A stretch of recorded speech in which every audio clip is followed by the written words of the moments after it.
Could your greatest lessons come from a life you do not remember? These are the Jataka Tales, a vast collection of over 500 stories chronicling the past lives of the Buddha. Think of them not as dusty religious texts, but as ancient fables packed with timeless wisdom about kindness, sacrifice, and clever thinking. By the end of this journey, you will discover profound life lessons hidden within these captivating narratives. We will uncover why a hare leapt into a fire, how a monkey king became a living bridge, and what a golden deer taught a human king about mercy. Which virtue do you think is the most challenging to master? There is a story of a hare whose compassion was so immense it literally reached the moon. In one of his past lives, the Buddha was born as this gentle hare, living a peaceful existence with 3 friends, a monkey, a jackal, and an otter. Their days were filled with discussions about virtue, and they all practiced the noble act of charity, giving food to those in need. One day, a frail, elderly beggar appeared in their forest. This was no ordinary man, but the god Saka in disguise, testing the depth of their proclaimed generosity. The otter brought fish, the jackal offered a lizard and some curd, and the monkey gathered sweet mangoes. But the hare had nothing. He spent his days eating mere blades of grass, and he knew no one would want that. A profound resolve settled within him. He would not let this beggar go hungry. He told the man to gather wood and build a fire, and when the flames were roaring high, he would offer his own body as a meal. The beggar did as he was asked. When the fire was ready, the hare, without a moment of hesitation or fear, shook his body 3 times out of respect for all living beings and leapt directly into the flames. It was the ultimate gift, the most precious thing he could possibly give, but the fire would not burn him. In that instant, the beggar revealed his true form as the radiant god Saka. He had been testing their virtue, and the hare's selfless act moved him deeply. To honor this incredible sacrifice, Saka reached up into the sky and painted the image of the hare upon the disk of the moon, a celestial memorial for all humanity to see forever. The core wisdom here is not about the dramatic act itself, but the intention behind it. This is the essence of dana, or true generosity. It is not measured by the size of the gift, but by the willingness to give what is most precious to you without any thought of recognition or reward. The hare did not expect to be saved or immortalized. He expected only to alleviate another's suffering, even at the ultimate cost. His story asks us a difficult question. What are we truly holding onto that we would be unwilling to give for the sake of another? Is it our time, our comfort, our pride? The moon, that gentle light in our night sky, becomes a permanent reminder that the highest form of strength is not in what we accumulate, but in what we are willing to let go. While the hare's sacrifice was a solitary act of giving, the next story shows us how profound selflessness can be when it is the foundation of leadership. In another life, the Bodhisattva was born as a magnificent monkey king, a wise and strong ruler of a tribe of 80,000 monkeys. They lived in idyllic peace within a lush forest that bordered the mighty Ganges River, their home abundant with fruit and safety. This peace was shattered when the human king of Varanasi, on a hunting expedition, discovered their grove and saw the monkeys not as fellow beings but as sport. He ordered his archers to surround the entire troop, trapping them against the steep bank of the river. Escape seemed impossible, and panic began to ripple through the 80,000. In that moment of crisis, the Monkey King did not think of his own survival. He assessed the chasm in a single glance and saw a potential, desperate solution. 2 tall bamboo canes grew on opposite banks, their tips leaning toward one another but not touching. The Monkey King, with immense strength and determination, leapt and stretched his own body across the gap, grasping one cane in his powerful hands and the other with his feet, forming a living, breathing bridge over the raging waters below.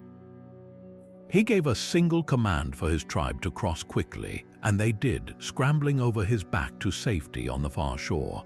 The human king watched in stunned silence, his arrow still nocked, as he witnessed this incredible act. He saw the monkey king's body strain under the weight of thousands of paws, his spine bowing painfully, but he did not let go. The last monkey to cross was Devadatta, the bodhisattva's own jealous cousin, who saw a chance for malice. Instead of running lightly, he jumped with all his weight directly onto the king's back, shattering it.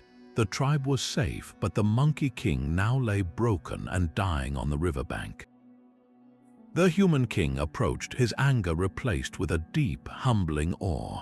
He asked the monkey king why he would do such a thing, why he would sacrifice everything for others. The dying king's answer was simple and profound. He said a true leader is not defined by a crown or command, but by their responsibility to protect those who depend on them, even at the cost of their own life. This story reframes leadership not as a position of power, but as a posture of service. In a world where leadership is often associated with privilege and personal gain, the Monkey King presents a radical alternative. His authority was validated not by his strength, but by his willingness to be the bridge that broke so his people could walk to freedom. He did not send his followers across a gap he was unwilling to cross himself. He became the path. That final, selfless act cemented his path toward enlightenment, teaching a lesson that echoes across centuries. What does it mean to truly lead? It is to understand that your own well-being is inextricably linked to the well-being of those you guide. That broken body on the riverbank shows us the ultimate price of leadership, but what happens when the one in power is the one who must be challenged? The story of the Banyan Deer answers this with breathtaking courage. In this life, the Bodhisattva was a magnificent golden deer, a king with a coat that shimmered like captured sunlight. He ruled his herd with wisdom and grace from a serene forest grove. Nearby, however, the human king of a great kingdom had a grim tradition. He loved hunting and would regularly descend upon the forest with his retinue, encircling the deer and driving them into a stockade for a mass slaughter. The deer were terrified. Their lives lived in the shadow of this recurring terror. The king's own royal gardener, who enjoyed the peaceful shade of the Banyan Deer's particular grove, betrayed the herd's location. The human king was delighted and immediately organized a great hunt, successfully trapping the entire herd, including the golden Banyan Deer. Among the captured was a pregnant doe, trembling with fear not just for her own life, but for the unborn life she carried. In a moment of sheer desperation, she approached the Banyan Deer king and begged for his help. She explained that the lottery for the daily sacrifice was about to be drawn and her turn had come. If she died, 2 lives would be lost. The Deer King listened, his heart heavy with compassion. He knew the rules of the hunt were unjust, a cruel game devised by a powerful man. He made a radical decision. He would not fight with antlers or hooves, but with words and moral authority. He walked out of the stockade directly into the human king's court, offering his own life in place of the pregnant doe. The court was stunned into silence. The king, confronted by this majestic creature willingly surrendering itself, was intrigued and unsettled. The Banyan Deer did not grovel or beg. He stood with a king's own dignity and spoke with profound clarity. He argued that it was against the natural order, against all justice, to take a life that shelters another. He pleaded for the life of the doe and her fawn, not for his own sake, but for the principle of compassion itself. His courage was not the absence of fear, but the will to act rightly in spite of it. The human king, a man used to commanding obedience through force, was utterly disarmed by this selfless plea. He saw in the golden deer a nobility far surpassing his own. His heart, once hardened by tradition and power, softened and cracked open. Overwhelmed with admiration and shame, he did not just spare the doe. He granted the Banyan Deer a phenomenal boon, the safety of his entire herd. But the Deer King pressed further. He asked, what of the other herds in the forest who would now suffer the king's wrath in their place? True compassion, he demonstrated, cannot be selective. Moved by this boundless concern for all beings, the human king was transformed. He decreed that from that day forward, no deer in his entire kingdom could be harmed. The forest became a permanent sanctuary. This tale is a masterclass in ahimsa, or non-violence, which is not passive avoidance but active, courageous love. The Banyan Deer did not submit to an unjust system. He confronted it with unwavering moral force, using his own vulnerability as his greatest strength. His compassion was so potent it became contagious, rewiring the conscience of a king and changing the fate of an entire ecosystem.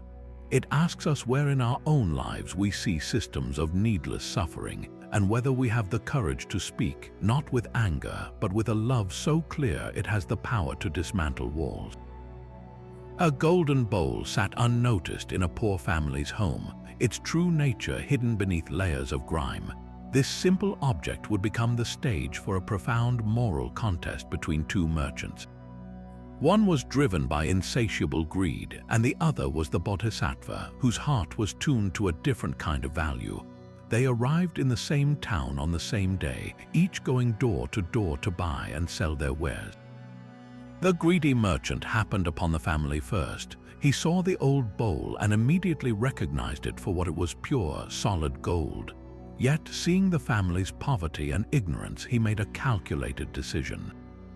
He tossed the bowl aside, declaring it a useless piece of brass, not even worth a single coin. His plan was to devalue it completely, leave, and then return later to buy it for a pittance when no one else was around.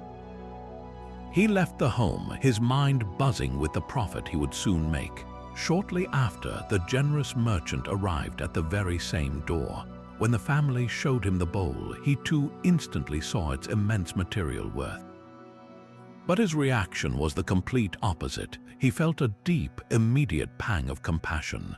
He understood that if he were to buy this bowl for even a fair price, the sudden wealth might overwhelm or even endanger this humble family.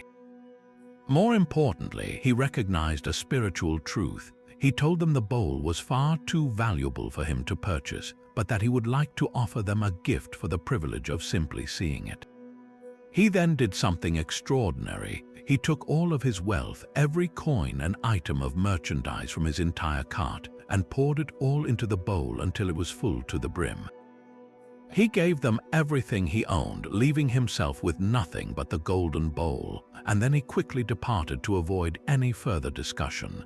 The greedy merchant, returning later to execute his swindle, was met with the stunning news. The family, now rich beyond their dreams, happily told him how another merchant had given them all his wealth for their worthless brass bowl.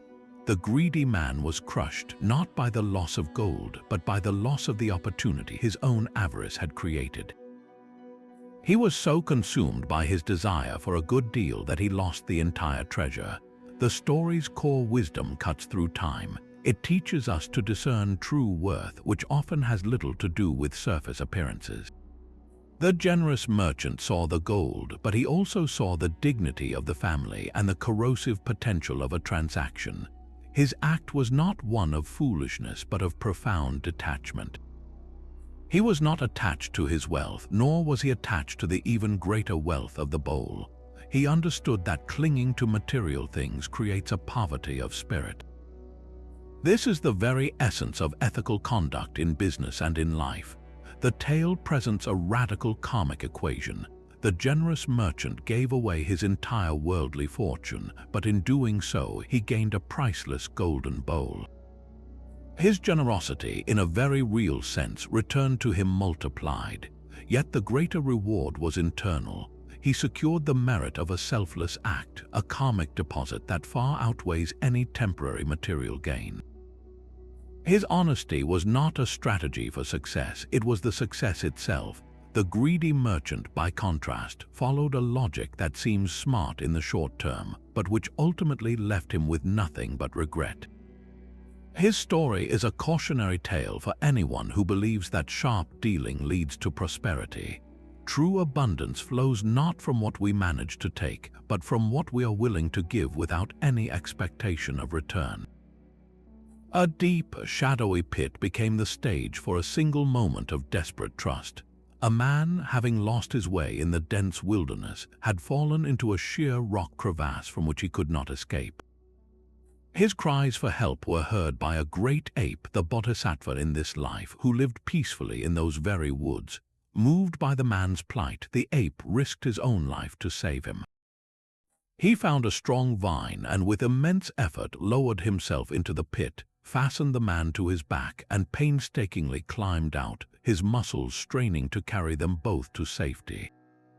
Exhausted, the ape then gathered fruits for the man to eat and offered him shelter for the night, watching over him as he slept. The man, however, was not filled with gratitude. A dark thought took root in his mind. He was still hungry and lost, and he knew the ape's massive body could provide food for many days. As the ape slept, the man picked up a heavy rock and with cold calculation brought it down with all his force upon the ape's head. The sound of the impact was sickening, but the ape did not die. By a miraculous twist of fate, or perhaps by the power of his own accumulated virtue, the rock struck in such a way that it did not crush his skull.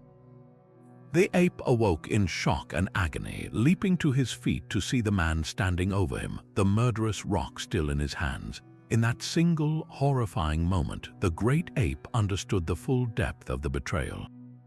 He felt not only the physical pain but a profound, soul-deep sorrow. He could have easily torn the man apart with his strength, but he did not. Instead, he looked at his attacker with immense pity and asked a simple, heartbreaking question. "Why would you do this after I saved your life?" The man, trembling and ashamed, could offer no real answer.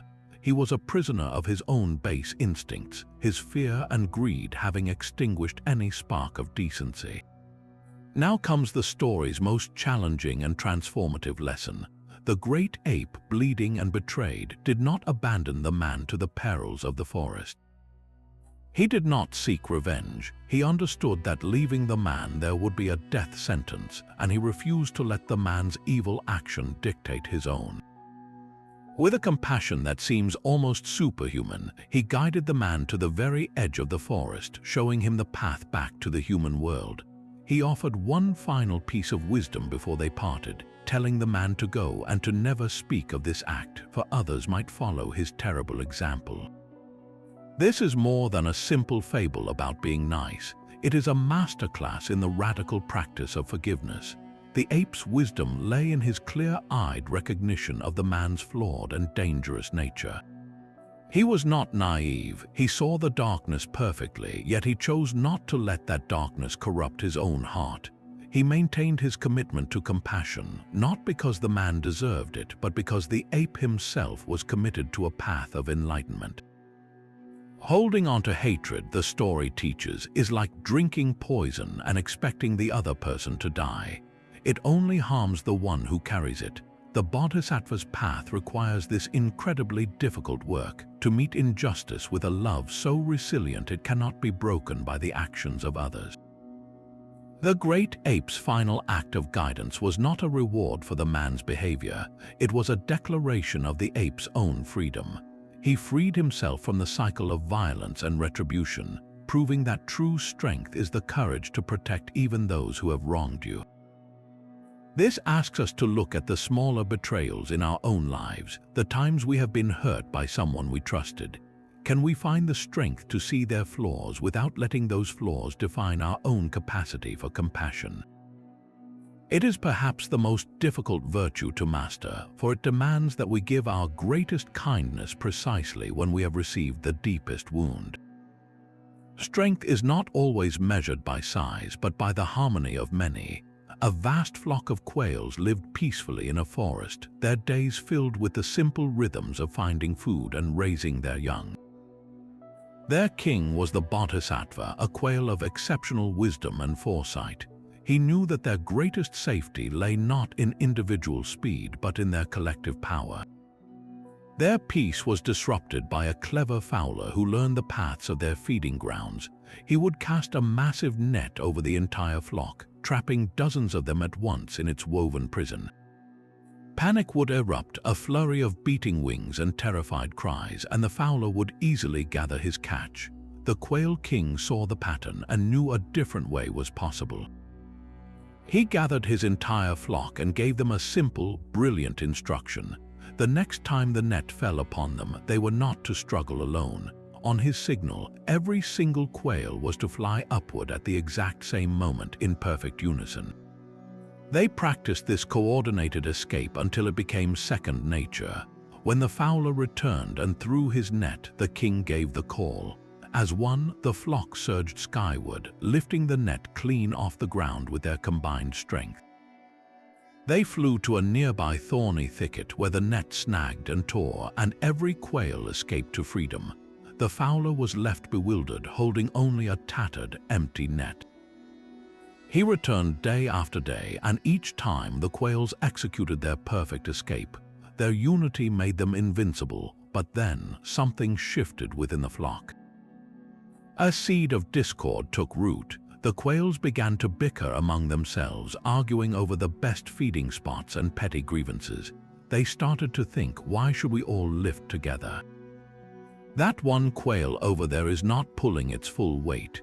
Their collective focus shattered, replaced by selfish individualism. The next time the net fell, the king gave the signal, but the response was a chaotic mess. Some quails flew up while others were too busy squabbling to listen. The net, no longer lifted by a single, unified force, remained heavy on the ground. The fowler, who had almost given up in frustration, finally had his catch. He gathered the trapped, fighting birds, their freedom lost not to the strength of the net, but to the weakness of their own discord. The wisdom here is as practical as it is profound. The net did not change, the fowler did not grow stronger. The only variable was the quail's ability to work together. A community aligned in purpose can lift burdens that would crush any single member. This story is a powerful mirror for our modern world, where we often prize individual achievement over collective well-being. Think of a team project failing because members refuse to communicate, or a community initiative stalling over internal disagreements. When we pull in different directions, we only succeed in entangling ourselves further in the nets of our challenges. The Quail King's leadership was not about command, but about coordination. He provided the vision and the strategy for a shared escape. His role was to align their many small strengths into one unstoppable force. True success, the tale insists, is not a solo flight. It is a synchronized ascent where the survival of each is guaranteed only by the committed effort of all. A single sound, the faint trickle of liquid against clay, was all the information the physician needed. Jataka, the most renowned doctor of his age and the personal physician to the Buddha himself, once diagnosed a woman's complex internal illness simply by listening to the sound of her urine from another room. His skill was so refined he could perceive the subtle imbalances within the body through the most indirect clues. This story, however, is about far more than medical genius. It points toward a profound and challenging dimension of healing, one that connects our present suffering to causes that may have been set in motion long before our current life. Jataka understood that some illnesses have roots not in the body alone, but in the unseen soil of past actions, in what the tradition calls karmic illness. This is the idea that a physical ailment, a chronic pain, or a persistent malady can sometimes be the physical manifestation of a moral or ethical misstep from a previous existence. It is not a punishment, but a natural consequence, a debt that the body is called upon to settle. Imagine a tree that bears bitter fruit. You can treat the fruit itself, perhaps making it less bitter, but the real cure lies in tending to the roots, in changing the quality of the soil from which the tree grows. Jataka's wisdom was his ability to diagnose not just the symptom, but the entire karmic ecosystem of his patient. This tale radically expands our definition of medicine.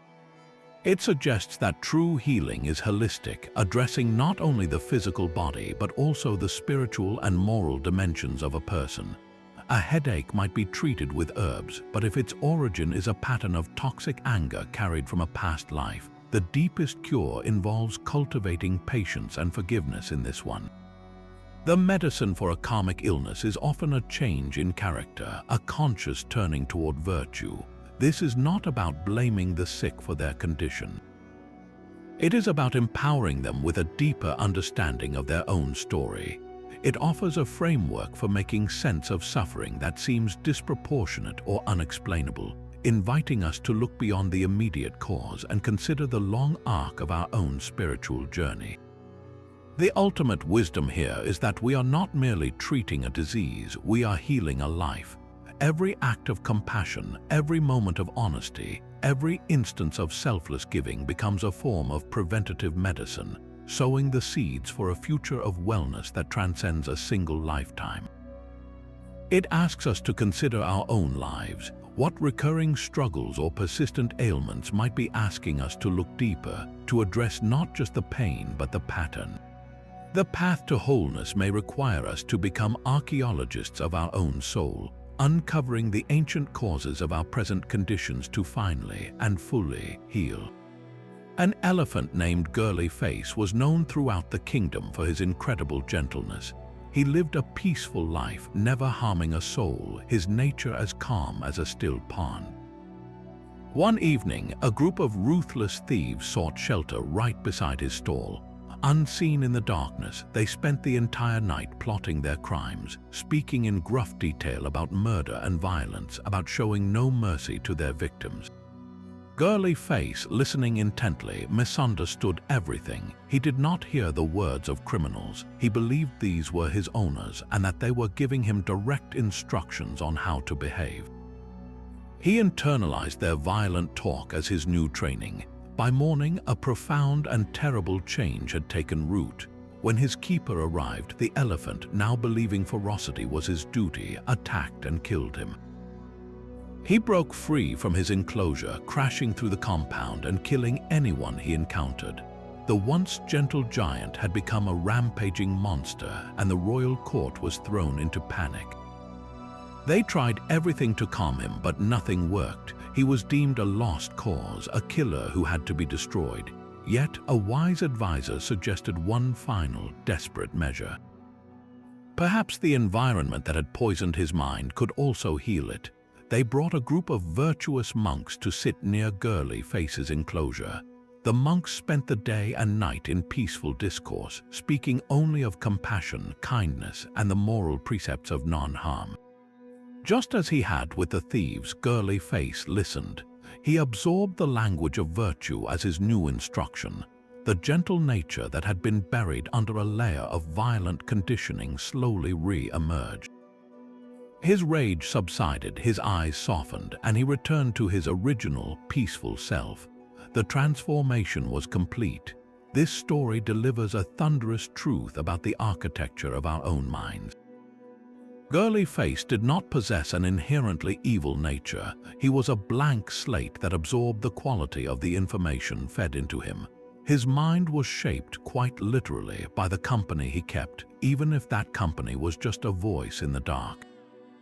We are not so different. Our mental environment is not a passive backdrop. It is the active sculptor of our character. Every piece of media we consume, every conversation we linger in, every influence we allow to echo in our thoughts is a voice whispering instructions to our own inner elephant. If we constantly consume content filled with anger, cynicism, and fear, we should not be surprised when our own minds begin to reflect those qualities, mistaking that noise for a command on how to navigate the world. The tale is an urgent call to curate our mental diet with the same care we would our physical food. We must ask ourselves, what voices am I allowing to speak in the darkness beside my own stall? Are they thieves teaching me violence, or are they monks reminding me of compassion? The choice is ours, and the resulting character, gentle or ferocious, will be the living proof of that choice. A king once sought entertainment in the most brutal of sports, hosting violent bullfights in his royal arena. For his collection, he demanded the strongest bulls from across his kingdom, and one farmer knew he possessed a creature of unparalleled power, a magnificent bull named Delight. This was no ordinary animal. He was the Bodhisattva, and his strength was as vast as his gentleness. The farmer, poor and fearful of the king's wrath, had no choice but to send his beloved bull to the palace. In the arena, the atmosphere was thick with bloodlust. Other bulls charged and clashed, fueled by rage and fear, to the roaring approval of the crowd. But when Delight was led into the center of the sandy pit, he simply stood there, placid and unmoved. The king's handlers tried everything to provoke him. They shouted, they prodded him with sharp sticks, they released other enraged bulls to charge him. Delight merely sidestepped each attack, refusing to engage. He would not use his immense power to harm another living being. The king grew furious, humiliated by this seemingly docile creature. He turned his anger on the poor farmer, threatening him with severe punishment for presenting such a worthless animal. The farmer, trembling with fear, was granted one final chance to make his bull fight. He ran into the arena and approached the mighty bull. Leaning close to Delight's ear, he did not command or threaten. He whispered a desperate, heartfelt plea. He begged the bull, for his owner's sake, to please show just a fraction of his strength, just enough to save his life. In that moment, everything changed. Delight's deep compassion for the man who cared for him became a more powerful force than any provocation. He let out a low rumble that shook the very ground. He lowered his head, and with a single, effortless charge, he shattered the arena's massive wooden gate to splinters.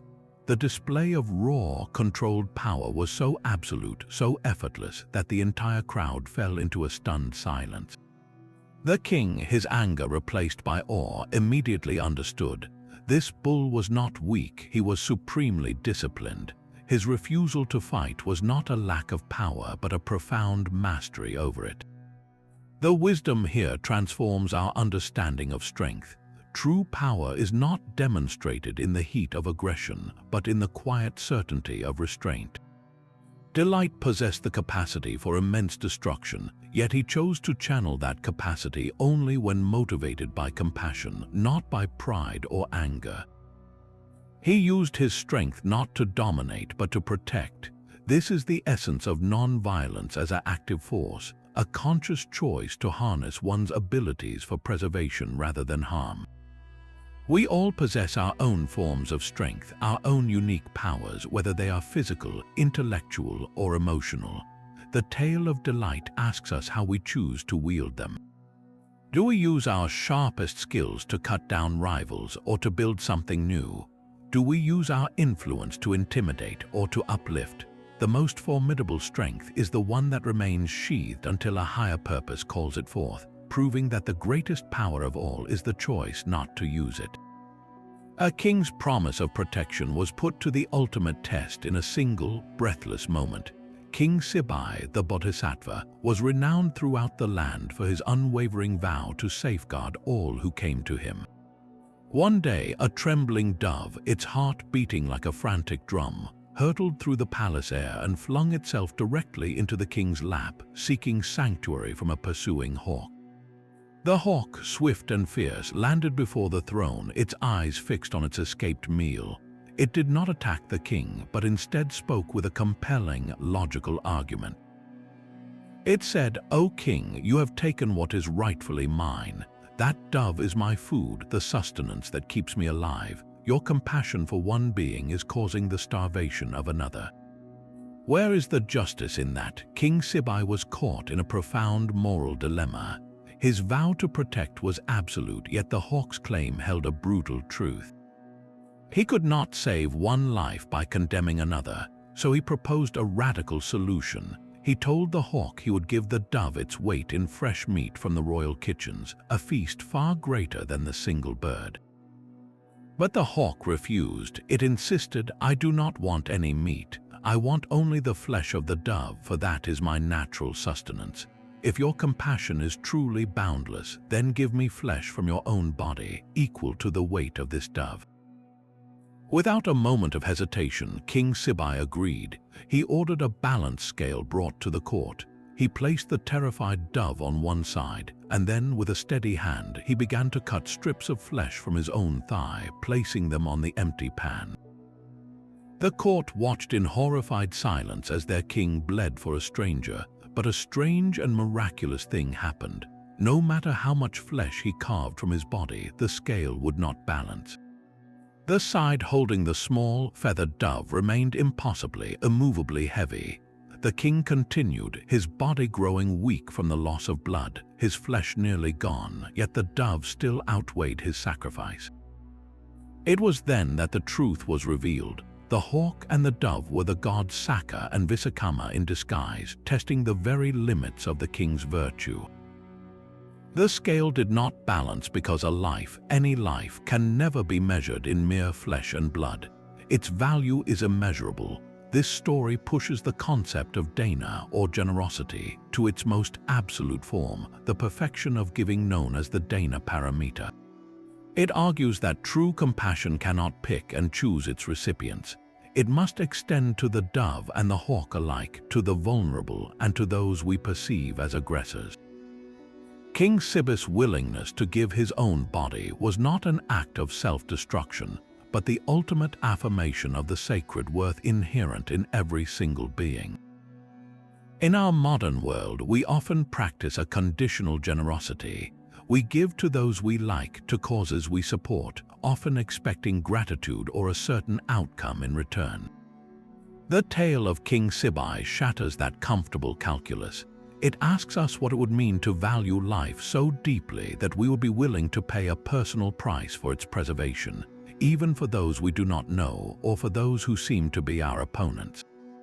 The king did not see a lowly bird and a predator. He saw two lives of equal, infinite worth.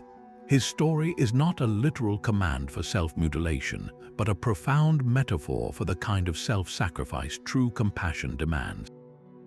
Are we willing to give not just from our surplus, but from our very substance to rebalance the scales of suffering in the world?